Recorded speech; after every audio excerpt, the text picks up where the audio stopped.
ساعات الناس اللي شعرها خشن بيبقى الشعرايه مكسره، فمفروض ان اللي بيحصل الترطيب عن طريق ايه؟ الدهون دي بتطلع ترطب الشعرايه.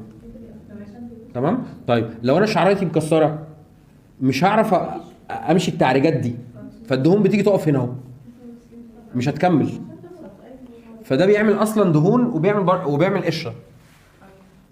طيب لو كده يبقى احنا الحل بتاعها احط مرطبات على حسب نوع الشعرايه واسرح شعري كويس.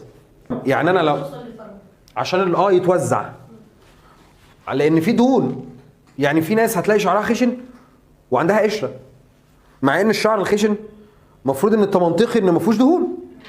لا، هو في دهون بس الدهون بتيجي تقف هنا اهو مسدوده عشان مش سالكه. الثانيه سالكه كده وايه وليس، فبتقوم مزحلقه عليها الدهون، لكن دي ما بتعرفش تزحلق. فبالتالي يبقى احنا محتاجين نسرح عشان نوزع الدهون دي على الشعريه كلها.